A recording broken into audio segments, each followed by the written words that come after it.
बहू मेरे हाथों में मेहंदी लगा दो बेटा। मम्मी जी आप क्यों मेहंदी लगवा रहे हो? क्या कोई त्योहार है कल? हाँ बेटा, कल हरिताली का तीज व्रत है। अरे ये कौन सा व्रत होता है मम्मी जी? मैंने तो आज तक इसके बारे में सुना नहीं। अरे बेटा, अब तुम विदेश में पली बढ़ी हो, तुम्हें क्या मालूम यहाँ के रीति रिवाज और यहाँ के त्योहारों के बारे में। अब तुम यहाँ आ गई हो ना, तो तुम्हें सारे त्योहारों को पता चलेगा। मम्मी जी ये तीज व्रत क्यों किया जाता है, मुझे बताइए ना। बेटा, इस व्रत में भगवान शंकर और माता पार्वती की पूजा की जाती है। सुहागन स्त्रियां अपने पति की लंबी उम्र के लिए तथा कुंवारी कन्याएं अच्छा वर पाने के लिए इस व्रत को करती हैं। अच्छा। हाँ बेटी, भगवान भोलेनाथ को पाने के लिए माता पार्वती ने यह व्रत किया था। मम्मी जी आप मुझे भी इसकी विधि बताइए, मैं यह व्रत अवश्य करूंगी। हाँ बेटी सुनो बेटा, यह हरिताली का तीज व्रत भादो मास के शुक्ल पक्ष के तीज को किया जाता है। यह व्रत सभी व्रतों में सर्वश्रेष्ठ व्रत है बेटा। राजा हिमाचल तथा मैना रानी की पुत्री माता पार्वती थी। पार्वती मैया बाल अवस्था से ही भगवान भोलेनाथ की आराधना करती थी। माता पार्वती ने महादेव को पाने के लिए हिमालय की बहुत गहरी गहरी गुफाओं में जाकर आराधना करना प्रारंभ कर दिया। उन्होंने गुफाओं में बैठकर तप किया। भीषण ग्रीष्म काल में उन्होंने चट्टानों पर बैठकर आसन लगाकर महादेव की आराधना करना प्रारंभ कर दिया। वर्षा काल में गुफाओं से बाहर निकलकर उन्होंने भरी बारिश में तप करना आरंभ किया महादेव का। और शीतकाल में बेटा उन्होंने पानी पर खड़े होकर महादेव की आराधना करना आरंभ कर दिया। मम्मी जी माता पार्वती ने इतनी कठिन तपस्या करके भोलेनाथ को पाया है। हाँ बेटा, ये तो कुछ भी नहीं है बेटा, कथा को आगे आगे सुनते जाओ। जी मम्मी जी। इतनी कठिन तपस्या करने के बाद भी बेटा महादेव के दर्शन माता पार्वती को प्राप्त न हुए। इतनी कठिन तपस्या के बाद भी जब उन्हें भगवान भोलेनाथ के दर्शन नहीं मिले, तब उन्होंने ऊर्ध्वमुख होकर सिर्फ वायु का सेवन किया। फिर पेड़ों के सूखे पत्ते खाकर उन्होंने अपने शरीर को क्षीण किया। अपनी पुत्री पार्वती को इतनी कठिन तपस्या में लीन देखकर राजा हिमाचल को बहुत ही ज्यादा चिंता होने लगी। उन्होंने कहा, बेटी तुम इतनी कठिन तपस्या मत करो, हम तुम्हारा विवाह एक सर्वगुण संपन्न देवता भगवान विष्णु के साथ करना चाहते हैं जो बैकुंठ निवासी हैं। लेकिन माता पार्वती ने इस बात से साफ इनकार कर दिया। उन्हें तो सिर्फ भोलेनाथ की ही लगन लगी थी। लेकिन हिमाचल ने यहाँ माता पार्वती और भगवान विष्णु का विवाह सुनिश्चित कर दिया। इतना सुनकर माता पार्वती बिहल होकर रोने लगी और माता पार्वती अपनी सखी के पास पहुंचकर बहुत ज्यादा रोने लगी और दुखी मन से विलाप करने लगी।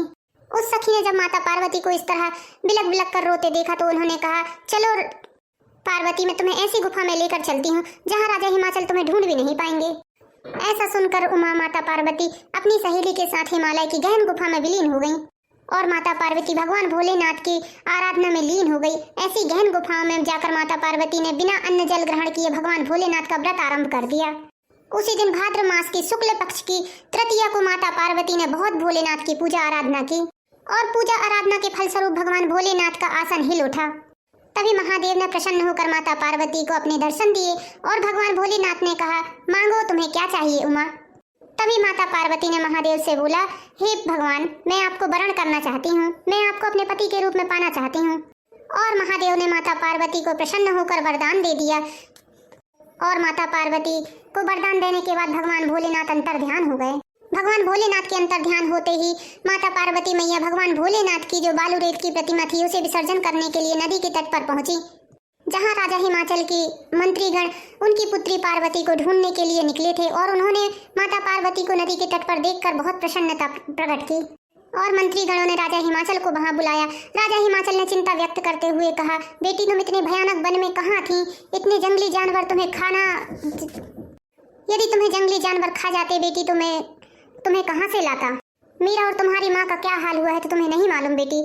माता पार्वती ने भगवान भोलेनाथ से मिलन की बातें सारी अपने पिता को सुनाया और हिमाचल ने सुनकर खुशी खुशी भगवान भोलेनाथ के साथ माता पार्वती मैया का विवाह कर दिया। बोलो उमापति महादेव की जय जय। मम्मी जी अब आपने मुझे कथा तो सुना दी, अब ये बताइए कि मैं यह व्रत कैसे करूंगी? बेटी जो भी सौभाग्यशाली स्त्री या कन्या इस व्रत को करना चाहती है वह भाद्र मास की द्वितीया को ही भाद्र मास की द्वितीया की शाम को यह व्रत आरंभ कर देना चाहिए। यह व्रत निराहार बिना फल आहार निर्जला होकर करना चाहिए बेटा। भगवान शिव तथा पार्वती मैया की प्रतिमा स्वर्ण की या बालू की स्थापित करके, केले के पुष्प फल के खंभे स्थापित करके, रेशम वस्त्र का चंदावा तान कर भगवान भोलेनाथ की बालू की प्रतिमा स्थापित करनी चाहिए। सारी पूजन सामग्रियां महादेव को चढ़ाने के बाद भगवान भोलेनाथ से अपने सुहाग की लंबी उम्र की कामना करनी चाहिए और महादेव के पंचाक्षरी मंत्र ओम नमः शिवाय का उच्चारण करना चाहिए। माँ जी मैं भी यह व्रत अवश्य करूंगी। मुझे यह व्रत की विधि सुनकर बहुत ही अच्छा लगा। इस व्रत की कथा ने मेरा मन मोह लिया माँ जी। हाँ बेटी, भगवान भोलेनाथ सबकी मनोकामना पूर्ण करते हैं। हाँ माँ जी, आप सही बोल रही हो। बोलिए जय। शंकर भगवान की जय। मम्मी जी, मुझे एक अच्छा सा भजन सुना दीजिए आप शंकर जी का। हाँ बेटी, क्यों नहीं। मम्मी जी, मुझे भोलेनाथ का गाना बहुत पसंद है, आप मुझे सुनाइए। हाँ क्यों नहीं बेटा, जरूर। बोलिए शंकर भगवान की जय। बिन पिए नशा हो जाता है जब सूरत देखो भोले की। बिन पिए नशा हो जाता है जब सूरत देखो भोले की। भोले के माथे में चंदा सोहे, भोले के माथे में चंदा सोहे। गंगा पे मन रम जाता है जब सूरत देखो भोले की। बिन पिए नशा चढ़ जाता है जब सूरत देखो भोले की। भोले के कानों में बिच्छू सोहे, सरफों में जय हो सरफों में मन रम जाता है जब सूरत देखो भोले की। बिन पिए नशा चढ़ जाता है जब सूरत देखो भोले की। भोले के हाथों में त्रिशूल सोहे, भोले के हाथों में त्रिशूल सोहे। डमरू में जय हो डमरू में मन रम जाता है जब सूरत देखो भोले की। बिन पिए नशा चढ़ जाता है जब सूरत देखो भोले की। भोले के संगों में गौरा सोहे, भोले के संगों में गौरा सोहे। गणपति में जय हो गणपति में मन रम जाता है जब सूरत देखो भोले की। बिन पिए नशा चढ़ जाता है जब सूरत देखो भोले की। जब सूरत देखो भोले की। बोलिए शंकर भगवान की जय। जय भोलेनाथ। वाह मम्मी जी, आपने तो मेरा दिल खुश कर दिया। कितना प्यारा, कितना मधुर भजन सुनाया है आपने मुझे महादेव का। अरे बेटी, ये तो कुछ भी नहीं है। कल देखना मेरा असली जलवा। मैं तुम्हें ऐसे ऐसे मधुर मधुर भजन सुनाऊंगी कि तुम्हारा मन मगन हो जाएगा। जी माँ जी, तो चलिए जल्दी से अब तीज व्रत की तैयारियां शुरू कर देते हैं।